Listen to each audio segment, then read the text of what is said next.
Yes, people, welcome to Crime Daily. A drug addict who savagely beat his father to death with a cricket bat while he crawled defenceless on the floor has been jailed for life for the murder. Philip Tejinder Badwal was told he will spend at least 20 years behind bars before he can be considered for parole after admitting the brutal killing of his dad, Santok Singh. Badwal, 25, brutally assaulted his father the day after his 59th birthday, beating him with a cricket bat, kicking him with a shod foot, stamping on him and assaulting him with a metal dog bowl. Jailing him at Bradford Crown Court, Judge Jonathan Rose said it was a savage, brutal and persistent assault on a defenceless man. Judge Rose told Badwal, who pleaded guilty to the murder partway through his trial yesterday, that the only sentence was one of life imprisonment. He was under the influence of drugs and alcohol when he carried out the sustained and severe attack on a man who was physically and emotionally vulnerable, the court was told. Mr. Singh had celebrated his birthday the day before his older sons, Charles and Richard, the court heard. They held him in esteem and affection and had given him presents. He was treated by them with love and respect, Judge Rose said. They had secured him a flat in Shipley and he was excited about moving in there. Mr. Singh was a hard-working engineer and a social man who enjoyed going to the pub after work. He was a happy-go-lucky, kind soul, known locally as the King of Otley Road.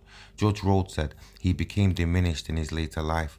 Badwal had taken his money and possessions and beaten him up.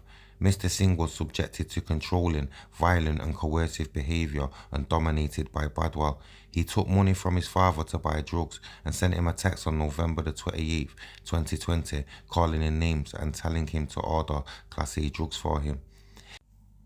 He had a malign influence on Mr. Singh, Judge Rose said. On the day of the murder, Badwal was desperate for drugs and texted Johnny Dealer line to order heroin and crack cocaine. He then attacked his father with unspeakable violence, striking his head and legs with a cricket bat, kicking and stamping on him, and hitting him with a metal dog bowl so hard it was dented. His head was struck against the wall, and the attack continued when he was defenceless and on the floor. Afterwards, Badwal prioritised his need for Class A drugs, ringing a dealer before calling 999 for help. He then lied to police about what had happened, the court was told. When he was arrested for murder, he was aggressive and threatening to police officers. Mr. Singh's two eldest sons had to give evidence in the trial before Badwal pleaded guilty to the murder, Judge Rose said. Prosecutor Richard Wright QC said Badwal's previous convictions included battery, racially aggravated threatening behaviour and threatening behaviour. He was currently serving a 5-year sentence for robbery, attempted robbery and possession of an offensive weapon. He and others had subjected members of the public to violent assaults to rob them in the street, the court was told. He was on bail for those offences when he murdered his father. Mr. Wright said the court could be sure of a domestic abuse background to the case. Mr. Singh was crawling about on the floor when a variety of weapons were used against him and he had suffered significantly, mentally and physically, before he died.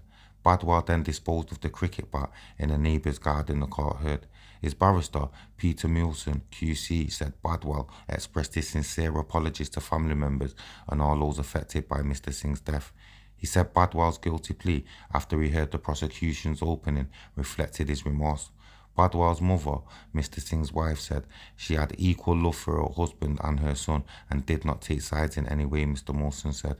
The court heard she had said, I have lost my husband and now I'm going to lose my son for many years now.